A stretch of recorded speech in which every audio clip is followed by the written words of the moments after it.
What's going on, everybody? My name is Austin. You're back with Burkify Gaming. We're here once again with a YouTube channels I enjoy segment. So this one I found actually just a couple days ago, called Be Amazed. They give a lot of fun facts, stuff like that. As you can see, I've watched quite a few of them. This one I think is the one that actually brought me to the channel. As you see, it's down here as well. So we're actually going to do a couple of these together, and as always, I'll leave the link to their channel in the description if I remember to.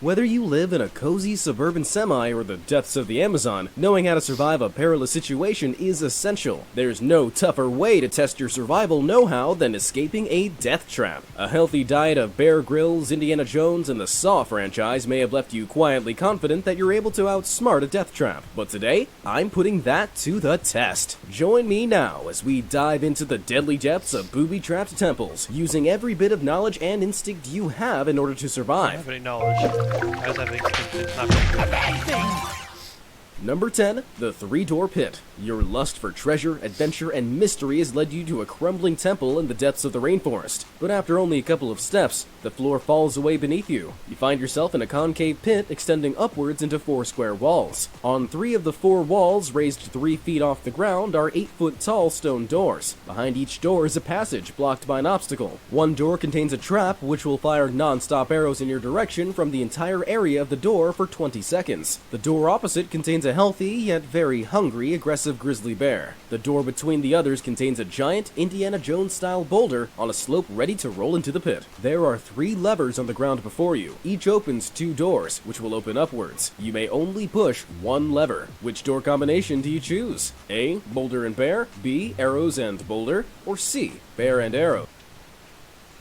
Oh. The bear and arrows?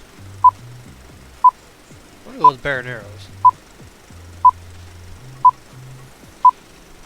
Lever A would not be a wise choice. The concave shape of the pit will provide a nice snug fit to the boulder. Even if the bear came for you first, you'd both become parts of a mixed meat quesadilla soon after. As for lever B, even if you were able to duck down and dodge the arrows, the boulder would still crush you. The winner's choice is C. If you made use of the 3-foot gap beneath each door, you could dodge the countless arrows which would fly straight past you, killing the bear. Once the arrow fire has ceased, you could exit behind the bear. Trust me, this is the best way you could ever hope to exit through a bear's rear passage. Number 9. Whoa. Hell's Hall. You reach a straight, cylindrical hallway that slopes downwards. With a thunderous crash, another Indiana Jones boulder smashes through the ceiling and comes barreling towards you, fast. The boulder fits the tunnel perfectly, and there's no stopping it. A few yards ahead of you are a series of tripwires which stretch from floor to ceiling, 3 inches apart from each other. They're extremely sensitive, and each one will cause a deadly crossbow bolt to be instantly launched at the exact location contact was made. To your left is an indentation in the wall, just large enough for you to squeeze in, but the boulder will press you with some force against the wall as it passes, and the wall contains machete blades from floor to ceiling. Down by your feet is another indentation, but this one's only 4 inches deep. On the bright side, there are no razors. What's your choice?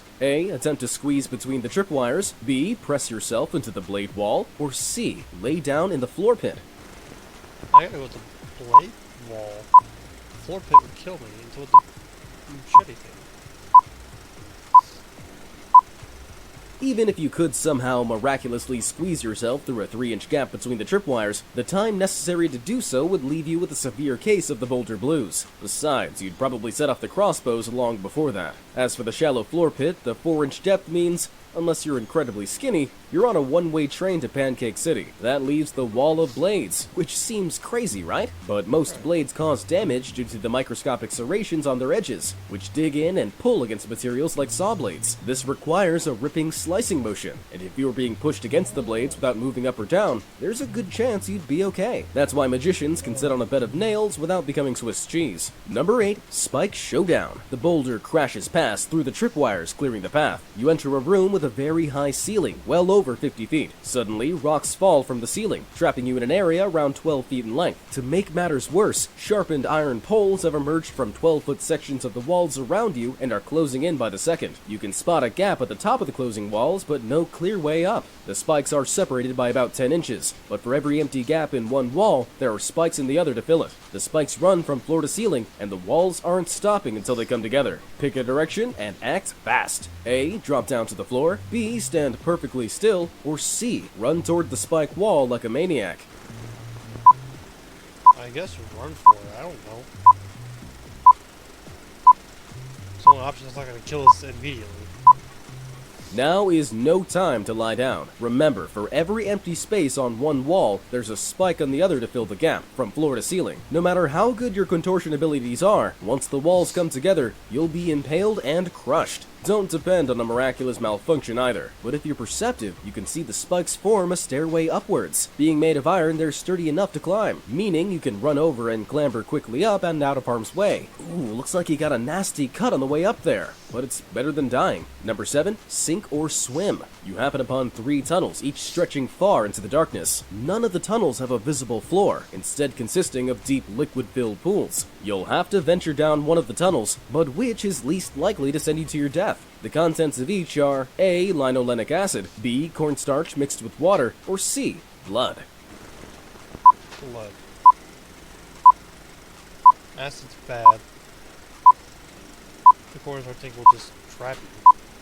Like I mentioned, you cut yourself in the previous room, so swimming in a pool full of blood from who knows where is a terrible idea. You're risking deadly diseases like hepatitis or worse. Cornstarch and water may sound harmless, but when mixed together, this substance behaves much like quicksand. You'd fall in, and it'd suck you down deeper the harder you fought to move out. Pretty soon, you'd suffocate. As for linolenic acid, it's commonly found in food products and is good for treating inflammation. Though it's called an acid, it's not very acidic, with a pH ranging from the same as urine to baking soda. You may not want to stick around in it for too long, but it's still the safest choice by far. Number 6, hard pill to swallow. Suddenly, you're seized by the long-forgotten inhabitants of the temple. They present you with 3 pills. Each contains something nasty, but the locals will kill you if you refuse to eat one. Choose your pill's contents. A. Raccoon feces. B. Goliath bird-eater tarantula venom. Or C. The skin of a rough-skinned newt.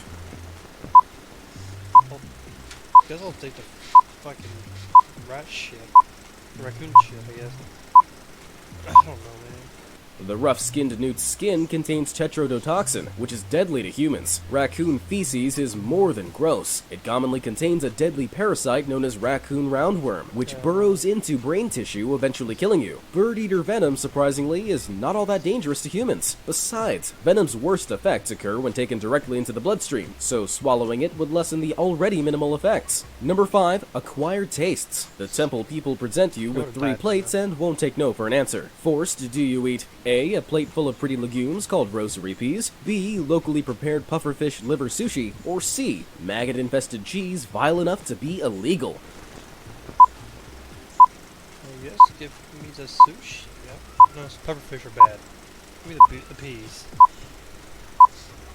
It's fair to assume that the temple's chef isn't an officially licensed fugu seller. This, alongside the fact that it's made from pufferfish liver, the most lethal part of the already poisonous fish, make the risk insurmountably high. And don't let those tasty-looking rosary peas fool you. They contain abrin, one of the most toxic poisons in the plant kingdom. As for the maggoty cheese, this delicacy, kasumarzu, is illegal to sell in Europe, but people still love to make it. As long as you chew it properly, the worst you'll get is an upset stomach. Number 4, killer kiss. With dinner out of the way, the temple people tell you to give thanks by kissing one of their holy statues. Each is coated in a mysterious colored powder, 2 of which are poisonous. It's punishable by death not to kiss the right statue. Using any knowledge or instincts you have, which colored statue do you choose? A. Blue, B. Green, or C. Red? I mean, blue's my lucky color, so blue, I guess. Even though green means go. I don't know. The red statue, if other ancient sites like that of the Red Queen are anything to go by, might be coated in red cinnabar. The effects can be deadly, as red cinnabar contains high levels of poisonous mercury. Green powder, in this context, has the possibility of being copper arsenite. This is a highly toxic chemical capable of acute poisoning and is also carcinogenic. The blue powdered statue is your safest bet. Blue is not a color commonly associated with poisonous or deadly minerals, and in fact, it's incredibly rare in nature. Therefore, it's the least immediately risky to put it anywhere near your mouth, so kiss away. Number 3, face to face. Unfortunately, you have inadvertently kissed the statue in a place the locals deem rather inappropriate. As a punishment, you're forced to wear a sealed 1.5-foot wide box on your head for 20 minutes. You get the roommate of your choice, too. A male platypus of breeding age, B, 12 rats in a frenzy of hunger, C, an acid-spraying whip scorpion, or D, a vampire bat. Give me the bat.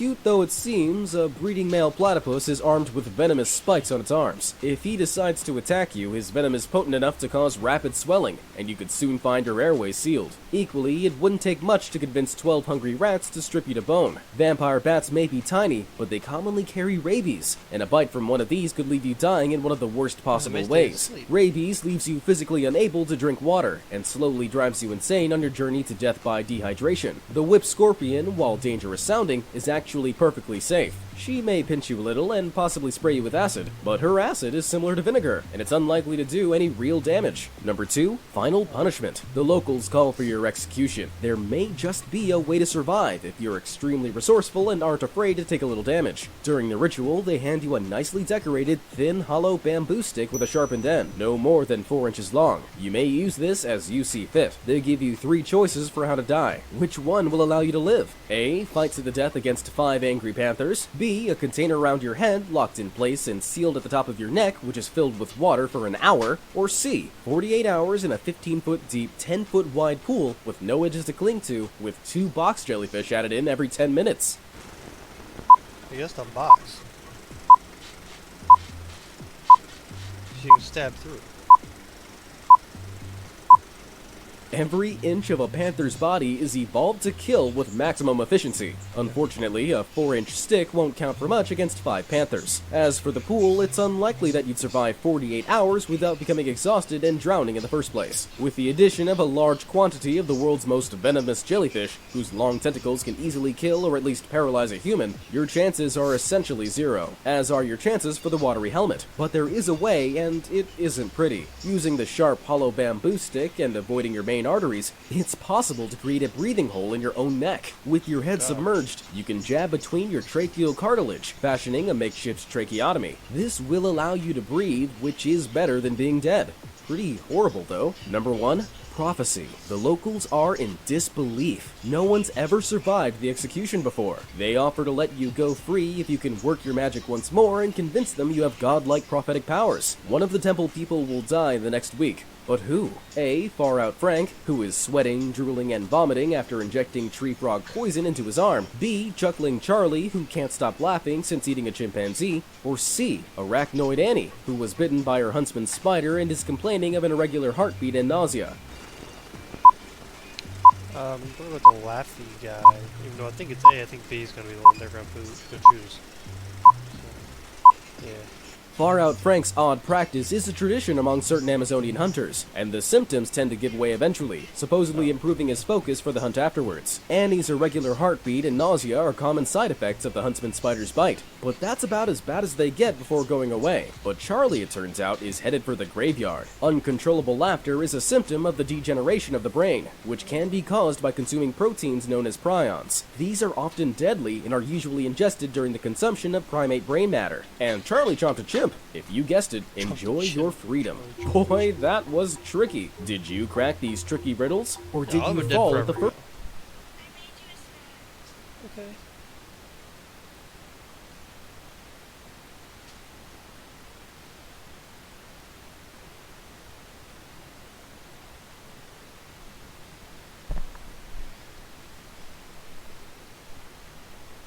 I appreciate it.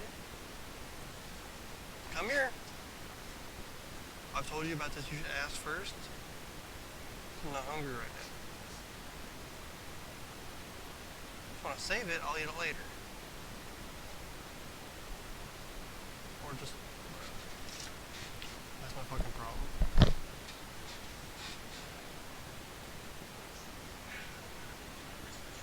Anyway, so that's one of them we can do.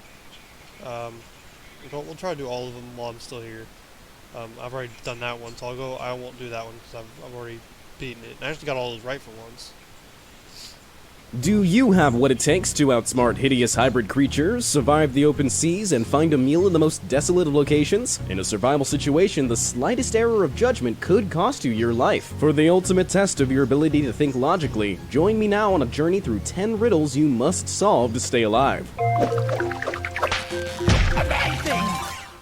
Number 10, just plain horrible.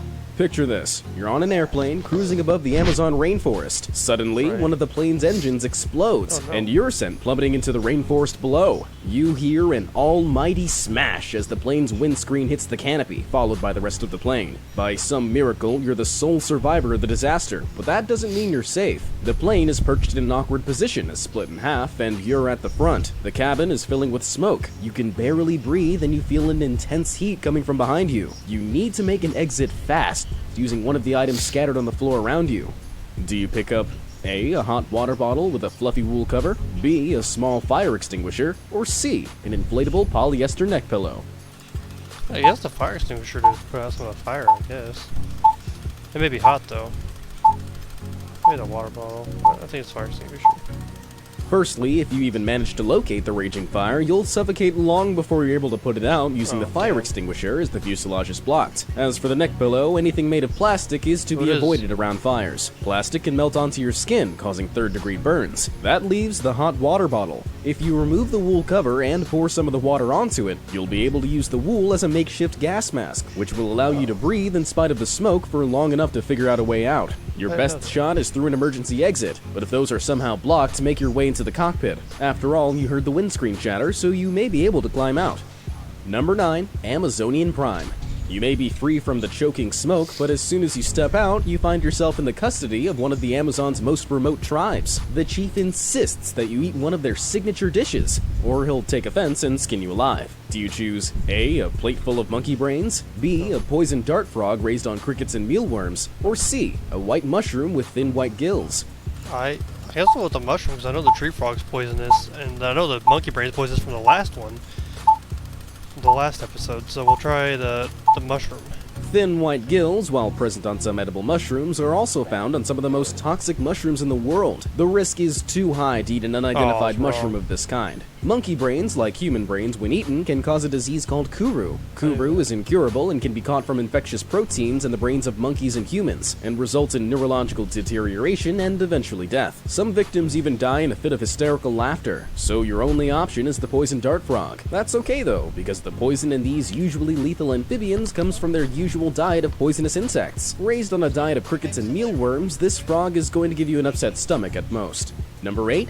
The lesser of three evils. The tribespeople unfortunately require a second trial before they decide whether or not to kill you. You'll need to spend 10 minutes in one of 3 pools of water, each of which is inhabited by alive, aggressive creatures. Facing the chance of being skinned, do you choose the pool with A, 6 hungry bull sharks, B, 100 red-bellied piranhas in the mood for a feeding frenzy, or C, a very angry electric eel, capable of delivering a 600-volt shock 4 times the voltage of standard American wall sockets? I guess we'll take the eel. I don't know. I'm bad at these. I'll take the eel. Final answer.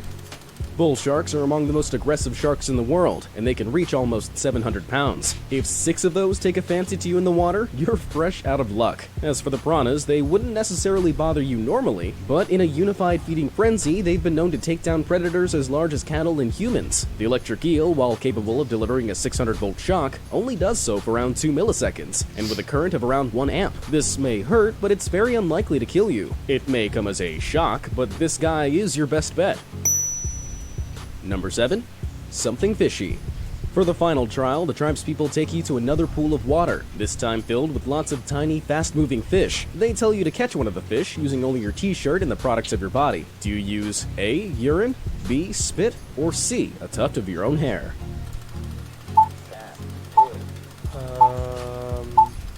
Hair.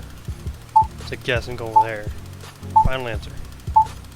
There's only one usable option here. Despite common myths, little Amazonian fish like the kangaroo are not attracted by the scent of urine, and unless you're super fast and have a crazy amount of hair, you're not going to be able to craft anything like a net or a line. I had to But craft? fish I thought have we were been gonna known eat to it. be attracted to and eat human spit. Your spit contains tasty remnants of your last meal, and the impact on the water will attract curious fish, who initially may mistake it for a landing insect. When they come to the surface, you can use the large surface area of your t-shirt to catch them. Number 6. What are we gonna do?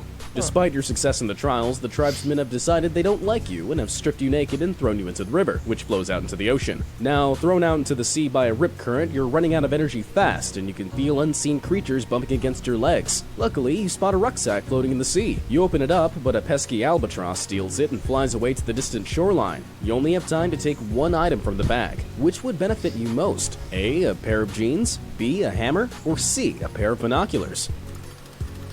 Pair of jeans. You can tie them together and put air in it, and it'll help you float. I actually learned that in a Navy boot camp. That's one of the things you can do. You may think the hammer will come in handy for fighting off whatever may be lurking below you. The truth is, in the rare event that any of the creatures of the sea choose to take an interest in you, it'll be almost impossible to swing that hammer fast enough underwater to do damage. Plus, the extra weight will only make exhaustion set in sooner. The binoculars, while potentially useful for spotting land, will add a similarly inhibitive extra weight. And besides, you already know where the shore is. You saw the albatross fly there. The jeans, on the other hand, are incredibly useful survival tools. Simply soak the jeans and tie the bottoms of the legs together in a tight knot. Then swing them over your head, capturing as much air as possible through the opening at the waist of the jeans. Immediately holding the waist shut underwater, you can put the inflated legs around your neck, and as long as you keep them wet, the jeans will function as a flotation device. Now you can calm down, get your bearings, and begin a more energy-efficient approach to land. Number 5. Hydration is key. You finally reach the shore, which is dotted with countless trees, whose low-hanging branches provide some nice leafy cover from the elements. But you're getting really thirsty, and seawater is a no-go. Thanks to plastic pollution, there's a plastic bag and a straw on the beach, as well as several small rocks. Which two of these three can be combined to help you in your search for water? A. Straw and plastic bag. B. Rocks and straw. Or C. Rocks and plastic bag. Oh, the rocks and bag. I'm not sure about this one. I don't know. I'm not sure at all. I'm gonna go with the rocks and bag though. This is a guess. While a straw is a great way to sip and even filter fresh water, it's useless for salt water, so that's out. The rock and the plastic bag combo wins here. You can place the bag over a branch on one of the leafy trees, sealing it tight, with the rock inside to create a low point. Over the course of several hours, the tree will transpire, and moisture will gather inside the bag, accumulating at the low point. This will be safe to drink. Number 4, sniffing out a snack. Now you're hydrated, it's time for a bite to eat. The only food, however, seems to be the leaves of the trees. There are 3 different types of trees along the beach. Which type of leaf is the safest to try out? A. Awful smelling leaves. B. Odorless leaves, which are slightly slimy. Or C. Leaves that smell great but make your fingers tingle when touched. A? Maybe? I don't know. Maybe those stinky leaves. It's like spinach.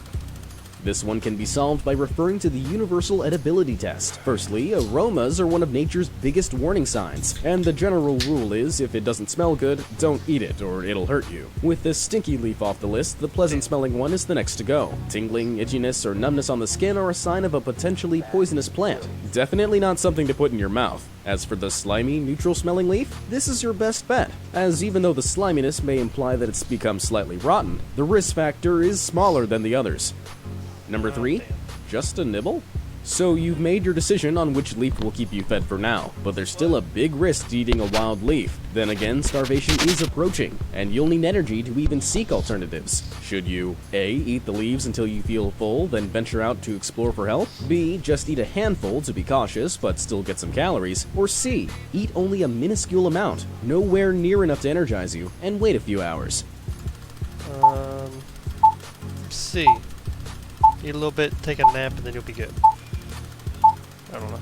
I'm full of shit. I really don't know. If the leaves are poisonous, eating anything more than a tiny amount could leave you in a dire state, or even dead. Though there's still risk, eating a tiny amount and waiting for any negative symptoms is the wisest choice. It may still leave you with an upset, empty stomach, or even dead. But it's better to take this risk than any of the others, for which the chances of death or severe incapacitation are much higher. Sometimes risk is unavoidable, so it's essential that you can weigh up risk factors. Number 2, horrible hybrids. After waiting, you feel fine and fill yourself up on this mystery leaf. After a few days, however, bloodthirsty pirates with AK-47s invade your beach, forcing you to flee into the rainforest. Here, you discover a split path. Down each path, you see hideous creatures never before documented by science. With the pirates approaching and with no choice but to fight your way past one of these, which strange hybrid creature do you choose? A. The head of a warthog with the body of a giant anteater. B. The body of a black caiman with the head of a slow loris. Or C. The head of a rhino with the rhino-sized body of a giant Asian hornet. I'll take the warthog.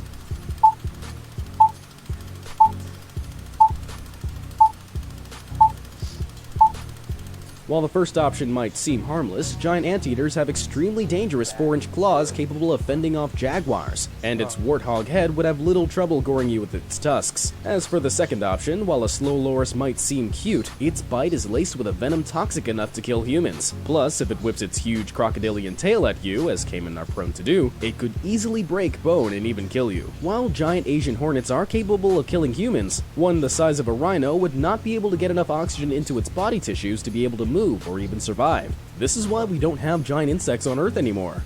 There's not enough oxygen in the atmosphere. If by some miracle it wasn't already dead, it wouldn't be able to gather the strength to attack you anyway. You just laugh your way past and try not to bump into its deadly stinger. And number 1, riddle me this. You make it past the strange beast and come across that troublesome Amazonian tribe again. They're impressed by your survival abilities and offer you protection and a safe path back to civilization, on one condition: you solve their greatest riddle, in dedication to the deadly rainforest creature they fear the most. I've many lengthy limbs, yet spin no treetop web, neither swing nor sing nor sting, but crawl and bite instead. What am I? Well, can you solve it? I have many lengthy limbs, yet no treetop web, neither swing nor sing nor sting, but crawl and bite instead. Okay. That's a good one. I don't know.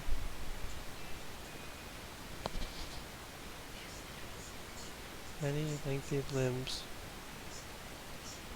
crawl and bite instead.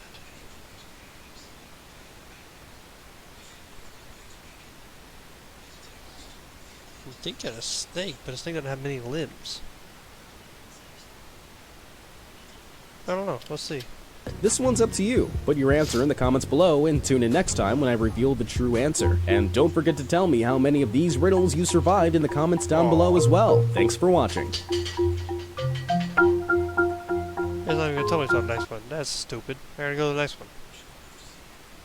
The world is overflowing with things that can kill you. From poisonous plant life to deadly creatures and even water. In the wild, there are a million creative ways that you can die. But despite our lack of claws or tough hide, we humans have the benefit of pretty clever brains.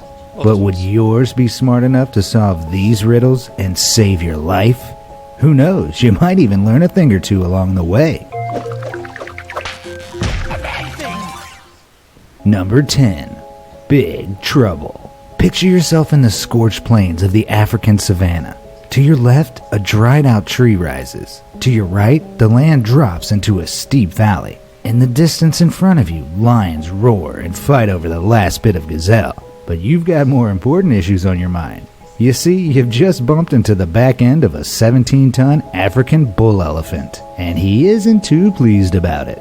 Now he's stomping towards you. You'll need to think fast to escape. Do you A, run into the open plains ahead, B, climb the tree, or C, run down into the valley? I'd hurry if I were you. Into the valley? Possibly? Did you choose to run into the plains ahead? Bad decision with those lions in there. Plus, elephants can really move once they build up momentum. Your chances would not look good. As for the tree, I wouldn't recommend making the climb. Elephants make quick work of trees and could knock it straight down with a quick charge. Your best bet would be to head down the valley. Recent studies from Oxford University have shown that elephants will avoid hills where they can. They hate climbing, and what's more, a downhill jog may leave the elephant's flappy ears in front of its eyes. That's good news for you, as the humongous creature would be unlikely to pursue you further without being able to see. Number 9. Water, water everywhere. After your close encounter with the elephant, it's understandable that you'd like a glass of water to make up for the buckets of sweat you just lost sprinting away. But in the wild, Drinking from the wrong water source can be a deadly mistake. Now you find yourself in a region which offers you 4 water sources, but which one should you drink from? A. Salty seawater, but just a little bit. B. Water from a clear, still lake. C. Water from a silty stream. Or D. Water from a juicy cactus. Cactus. The stream maybe is moving, so maybe. I still think it's the cactus. Cactus water. Now I certainly hope you didn't choose seawater. Not only will salt water dehydrate you further, it has also been known to cause insanity. And believe me, that's the last thing you need right now. Moving on, while clear water from a lake may seem like a sensible option, the stillness of the water could very well mean that the lake has become stagnant. Stagnant waters are a perfect home for the deadliest of parasites and bacteria. Avoid at all costs. A common misconception is that water harvested from cacti is a safe way to rehydrate. Not true. Cactus water is often tainted by the harmful chemicals found in a lot of cactus species. This can make you very ill and possibly even kill you. Your best bet would be to gather water from a river or stream, even if it's slightly dirty. While not guaranteed to be completely clean, moving water is a lot safer to consume than stagnant water. Number 8. 3 paths. After a very, very long time lost in the wild, you're exhausted and you're only 3 hours away from starvation. You reach a split in the road. One path reveals a 15-mile path up a mountain that oversees a huge area of land on the other side, but is almost entirely barren with nothing but a couple of cactuses here and there. The second path leads to a beach, but it's not all sunshine and skinny dipping. The sea is constantly choppy and there are dangerous, sharp rocks here and there. The third path leads into a heavenly seeming field containing a wicker box of 10 ripe strawberries and a single glass of water. Sounds delicious, right? Here's the catch. There's a flash flood on the way, meaning that whichever destination you choose, you're going to be stuck there for 3 weeks. So choose wisely. Oh, give me the ocean. There could be starfish wash up on shore, fish wash up on shore, or crabs. I guess. Now you may have thought it was a good idea to head towards the mountain and scout out the path on the other side of it. Who knows what could be there, right? Well, whatever is on the other side isn't going to mean too much to you. Even at a full sprint, you'd be unlikely to reach the top of the mountain before starvation delivers its final, fatal blow. As for the strawberries and water, I'm sure they'd be incredible in the moment, but they certainly wouldn't last 3 weeks. The already ripe strawberries would be rotten within a few days, and 1 glass of water would not sustain you for almost a month. The beach is the wise choice. Even though the rocks are treacherous, the sea offers an essentially endless resource of food. With some smart resource gathering, you might even be able to turn some of that seawater into something drinkable. Number 7. Dirty Oasis. Finding yourself in a desert, the heat and thirst is overwhelming. Your water bottle has been empty for hours. You notice a shimmering on the horizon. Another mirage, most likely. But as you get closer, you see it's a pool of ice-cold water. But it's filthy. Really filthy. Next to the pool, there lies a discarded backpack. You open it up. Inside are 3 items. But which one will be able to make this dirty, bacteria-infested water drinkable before you dry out like a raisin? A. A sheet of cloth and some elastic bands. B. A full salt shaker. Or C. A bottle of bleach. Hey, bleach is toxic. Salt makes it salt water, I think. I don't know, I'm stupid. I'm gonna go with the last band and the sheet. Well, firstly, throw that salt shaker away. Water is a dish best served plain. As for the cloth and rubber bands, while using these as a makeshift filter will certainly help to get rid of some of the bigger creatures in stones, it won't prevent the nastiest of the bacteria getting through. It may be surprising, but bleach is your best option here. This is because of a little known survival fact. Using 2 drops per liter of water, regular unscented bleach can be used as an emergency purifier. Simply give it a good shake and let it sit for a while. Just don't make it a regular thing. Number 6. But a flesh wound. So, while you're wandering along on your, quite frankly, horrible journey, another misfortune occurs. You fall over a pesky tree stump and break your ankle. It's bad. You need medical attention fast. Or you guessed it, you're going to die. In order to reach civilization, you'll need to find your way there. Bearing in mind that you have absolutely no idea where you are in the world, which way will be most likely to get you to civilization? A. Follow wildlife. B. Follow the North Star, C. Follow a river, or D. Follow a passing aeroplane? Follow the river. People will build on rivers. It's water supply, so river. Time's up.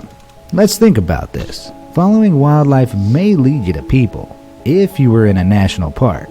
But you're not. Most likely you'll just end up being attacked. Following the North Star might seem like something a scout leader would suggest, but seeing as you have no idea where you are, heading north could do as much harm as good. And every wasted second counts. A passing airplane might be heading to a nearby airport, yeah, or coming from one. But it could just as likely be heading for the ocean or deeper wilderness. You don't have time to find out. Your best bet is to find a river and follow along its banks. Civilization sprung up along riverbanks historically, so you're most likely to find a settlement this way. Number 5. Cold as ice. You are one unlucky individual. Now you found yourself in the chilling clutches of a blizzard. Frozen to the bone, you'll need to do something fast before you freeze to death. You notice 4 items being slowly covered in snow that might help you to survive. Which one will save you? A. A plastic trash bag, B. A frayed rope, C. An old beanie hat, or D. A single rubber glove. A trash bag, maybe? I don't know. What's about the trash bag?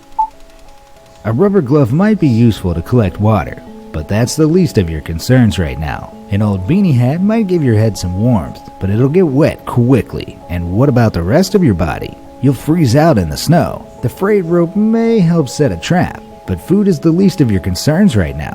What you need is shelter, and trash bags are famously useful tools for this.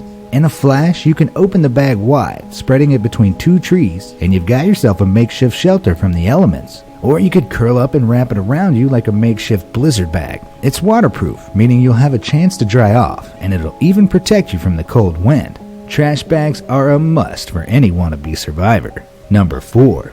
Door to door. Finally, you make it to a settlement. A large tower built into a snowy hillside. When you step inside, you're faced with 3 doors, one of which you must enter. In the first is a man who has spent 60 years in prison, charged with violent murder. In the second door, there's a deadly giant hornet's nest with a population of 6 million extremely aggressive giant hornets. The third door is a walk-in oven with a current temperature of 500 degrees. There's no going back. Which door do you choose? The rubber? Maybe? I'm doing Dutch. 6 million giant hornets is never going to end well, and these ones don't sound like the nicest bunch. As for the oven, it's sure to cure your frostbite, but it'll also leave you crispy on the outside and slightly overdone. The man behind the door, on the other hand, is your best choice. He was charged for violent murder, but did not necessarily commit the murder. For all you know, he could be very nice. As it happens, he is, and he lets you through very politely. Number 3. Psychopathic dinner date. Well, the murderer turned out to be quite friendly, if a little misunderstood. His brother, on the other hand, not so much. The owner of the tower, it turns out, is a crazed doctor named Billy the Butcher, who's just invited you into his chamber for dinner. Now he lays 3 plates in front of you, each with a mushroom resting on top. On the first plate, there's a bright red mushroom, large and round, with flaky white spots. The second plate features an elegant, white, oyster-like mushroom, which is dripping with creamy liquid. The third mushroom is brown, dull, small, and spherical. He insists that you eat one, or he will feed you to his pets. Which do you eat? The brown one? Maybe? Or maybe the white one. I think white. I hope you know better than to eat the first one. Nature is full of little warning signs, and usually bright colors are one of them. Though Super Mario may be able to scoff them down and grow larger, the only growing you'd be doing is growing very cold, very fast. These type of mushrooms, known as the Amanita muscaria, tend to be highly poisonous without preparation. As for the white mushroom, even worse. Many of the most lethal mushrooms are white in color, such as the Destroying Angel, Deathcap, and many of these and similar varieties secrete equally deadly liquids when cut or damaged. The safest bet would be to eat the brown mushroom, as it may belong to the boletes or agaric families, which are generally less toxic than the families to which the other two belong. Number 2. Eeny Meeny. After your delicious meal, Billy the Butcher, in all his kindness, straps you to an electric chair. He rolls out a table with 3 buttons, green, yellow, and red. He explains that only one of the buttons will lightly shock you through the straps before unleashing you from the chair. The other 2 will administer a lethal electric shock to you. He then continues, the green button leads to electrocution, the yellow button will kill you, and the red electric shocks everyone. All of these statements are true. Which button do you press?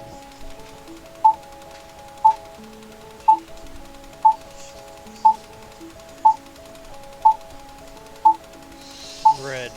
Made your decision? If all the statements are true, then the yellow is out right away. We don't want to take that chance. This one is all about word choice. The word electrocute means to kill by an electric shock. Therefore, you'd want to press the red button to get a light shock before being released rather than a lethal one. Now you can run away from the maniac responsible for the twisted test. Number 1. Battle Royale. Out you go, limping into the sunlight, but you find yourself in a battle arena. Billy the Butcher sits up high, laughing with delight. He shouts your final riddle from a megaphone. It's time to meet his pets. One has the head of a rattlesnake and the body of a giant ferret. One has a gorilla's body and the head of an alligator, and one has the face and body of a great white shark, but with legs, claws, and tail of a bear. You must fight one of these twisted creatures. Which will you choose? The shark wouldn't be able to breathe on land, nor does it have a neck to turn, so go with the shark. The first 2 would make very troublesome opponents in your weakened state. The snake ferret would be agile and extremely venomous, and the gorilla gator would crush you to a pulp. That leaves the shark bear as a simple choice. Billy has forgotten that sharks have gills and cannot breathe on land. No wonder he never made it as a veterinarian. Congratulations, you made it to the end of this rather stressful misadventure. Did you solve all of the riddles? Did you come up with your own solutions? More importantly, did you survive? Let me know. Oh, damn. Alright, looks like we got one more, and maybe it's for maybe we'll tell us. I hope so. Ever been trapped in a sinking car, No. poisoned by toxic mushrooms, or attacked by hippos? No. No? Well, then you must be worried about it, right? No. Extreme danger could be lurking just about anywhere, so it's really important you're prepared for the worst. Put yourself to the test with these 10 survival riddles that you must solve to stay alive. Listen carefully and think fast. It might just save your life. Number 10. Rhino Attack. You're on safari, and you hear a strange grunting noise coming from behind you. You turn and find yourself face to face with an angry rhinoceros, and he looks like he's about to charge. Do you A. puff up your chest and make yourself look bigger? B. Play dead? Or C. Hide behind a tree? Answer quickly! It's coming right for you! Play dead.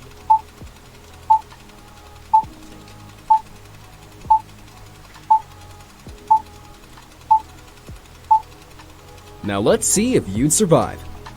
If you went for the first option and puffed up your chest to try and scare the rhino off, you'd better take a long, hard look at yourself. Unless you're Brian Mills, an angry rhino isn't going to be frightened of you, and my money is on him in a fight. If you went for the second option and played dead, he might still come over and investigate, and you don't want to risk being trodden on by a 2-ton monster. Option C would give you the best chance of surviving a rhino attack. That's right, rhinos have famously bad eyesight, so hiding behind a tree and waiting for him to wander off is your best chance at making it out of there alive. Damn. But watch out, rhinos make up for their bad vision with a strong sense of hearing, so make sure you keep it quiet. In real life, if no tree or scrub is available, stand still and face the animal. As it approaches, scream and shout as loud as you can, and it may be enough to scare it off. If all else fails, attempt to dodge its charge and run in the opposite direction. Number 9. Poison Puzzle. Having survived the stampeding rhino, you're feeling a little bit hungry. So you decide to eat a strange seed pod you found hanging from a bush. Big mistake. It contained a rare poison, and you're starting to feel deathly ill. Thankfully, a local turns up and tells you that certain types of food and your own problem-solving skills will save you. He says things like grapes and pumpkins would save your life, but bananas and onions wouldn't. All you have in front of you is a tomato, lettuce, and cabbage. What do you pick? Think carefully. Cabbage that grows on vines like pumpkins and grapes. This is a tricky one. But if we know grapes and pumpkins counteract the poison, we can guess that's because they grow on vines, unlike bananas and onions. So logically, we'd better eat the tomato, as that grows on a vine too. Well, what do you have to lose? Your breakfast, I guess. Number 8. Bolt from the Blue. Okay, so you've survived the rhino and the poison. What's next? This next challenge proves you don't need to be on an exotic vacation to make life and death choices. Imagine you're stood on top of a mountain and a lightning storm rolls in. The last thing you'd want to do is get fried with a few million volts of electricity. How are you going to get yourself out of this one? Here are your options. A. Hide under a tree. B. Curl up into a ball. Or C. Start running down the mountain. Be as low as possible.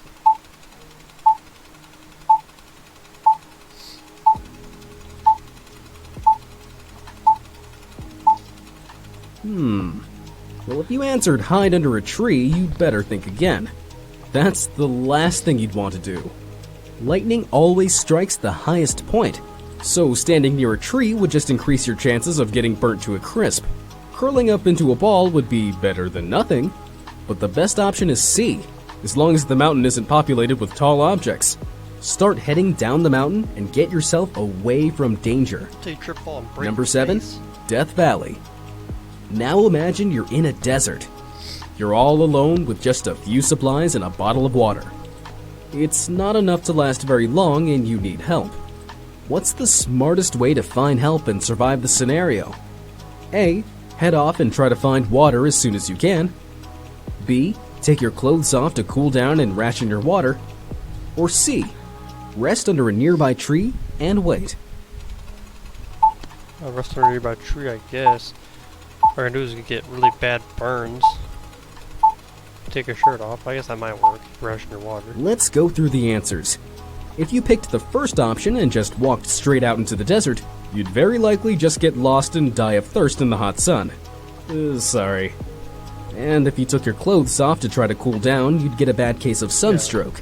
And then die in the hot sun. Nope, the best option is just to find a bit of shade and just wait it out. When evening comes and it's cooler, you can walk much further to try and find help. Number 6, all you can eat. So from one extreme survival situation to another, and you're back in the rainforest for my 6th survival riddle. You've been lost in the jungle for days, and you're close to starving. You haven't got much energy left, but you know that if you can keep going another couple of days, you'll make it to the nearest town. What's most likely to save your life? A. Foraging for mushrooms and roots from the forest floor. B. Looking for fruit. Or C. Hunting one of the giant wild boar that live in this area. Foraging, maybe? I think most fruit's deadly in there. I don't know. I think it's just foraging. Option A sounds like a piece of cake. But you might be forgetting that lots of mushrooms are dangerous and can have unexpected side effects, especially somewhere like the rainforest.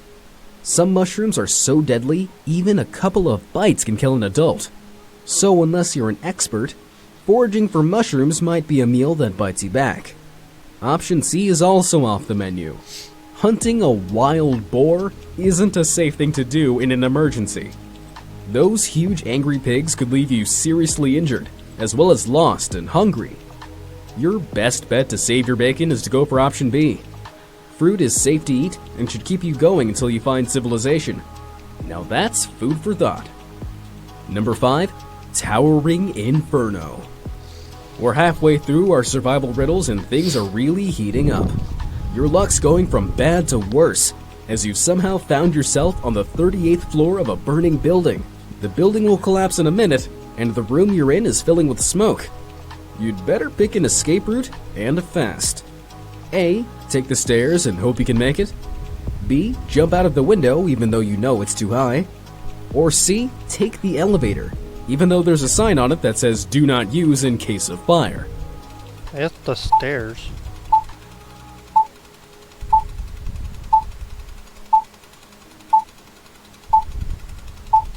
Let's see what you've got. If you're on the 38th floor and you try to make it down by the stairs, you'd be in serious trouble. There's no way you'd make it down in a minute, and you might run right into the blaze and be stuck in an even worse position.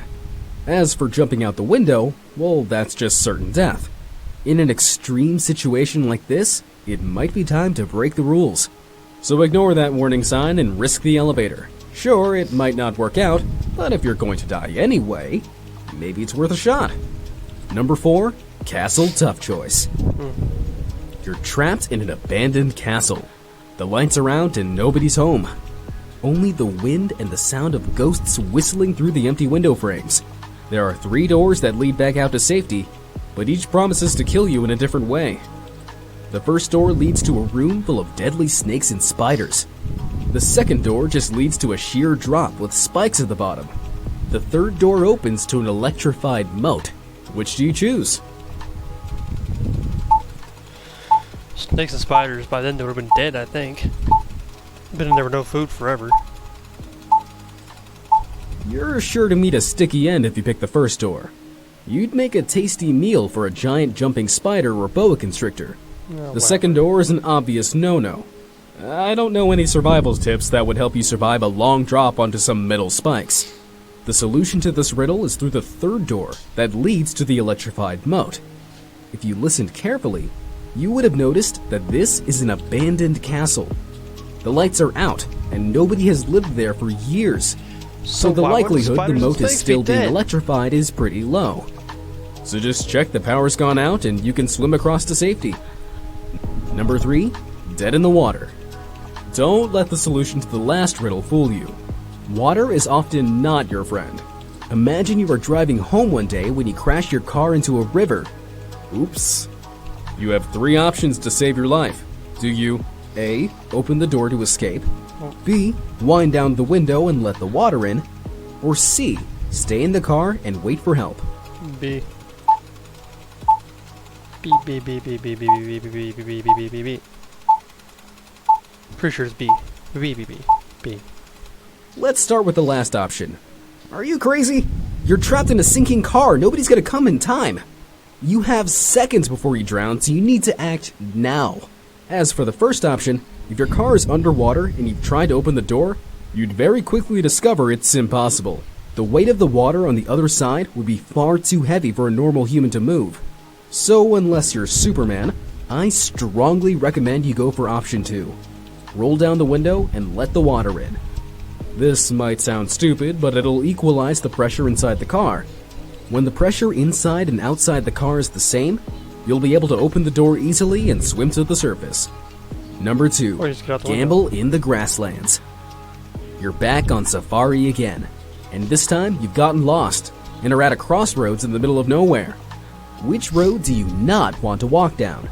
You have 3 options. MJ, it's enough. A path that leads to an alligator-infested swamp, a dirt road leading to a river where hippos live, or an open savanna where you've heard lions live.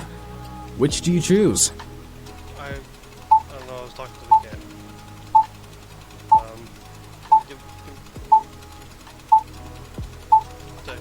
B. Now both the first and last paths sound scary, and they are. I would hate to be stuck in an alligator-infested swamp or get chased by lions.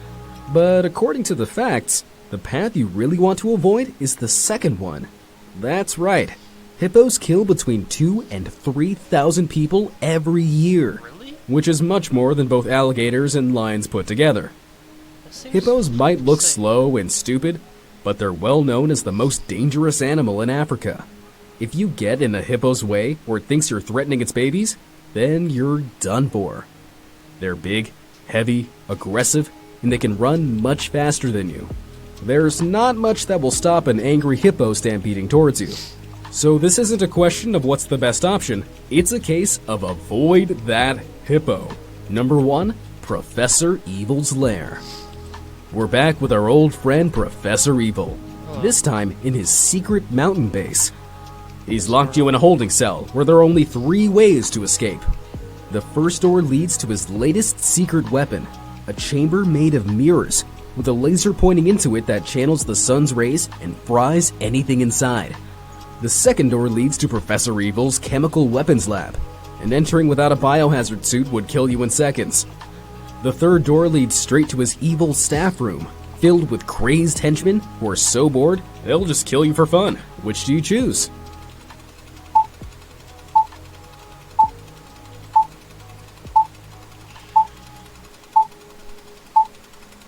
Mirror, I guess. Well, let's check your answers. The third door is definitely a bad idea. Those henchmen will skin you alive out of boredom, and there's nothing that relieves boredom more than horrible violence. If you're an evil henchman, that is. The second door will also kill you. Chemical weapons are not to be taken lightly, especially when Professor Evil is involved. There's no biohazard suit around, and I have a feeling the henchmen won't let you borrow one either. Nope, there's Okay, only that's one nice. way out of here, and that's door number 1. Yes, it's a laser-powered death chamber. But it's a laser-powered death chamber that's powered by the sun. So all you have to do is wait until nighttime, walk through the laser facility, and escape out the other side. Good work! You've made it to the end of my 10 deadly riddles. I hope you managed to survive them all. Nope. How many did you get right? Let me know in the comments down below. I still don't know what the answer to that one was. I wonder if I can go back and see it. And maybe look at the comments. Maybe someone will say something about it. Do you...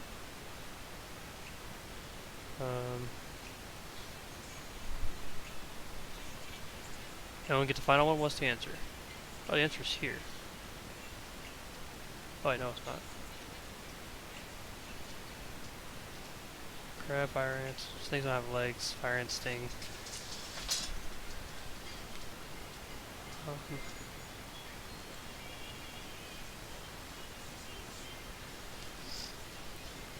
Vines. Oh, that's a good one.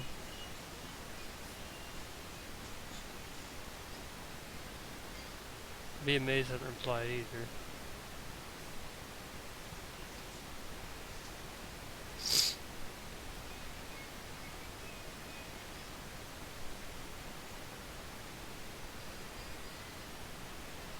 Yeah, everybody is very confused on that answer. Vines are a good answer though. That's a good one. Anyway.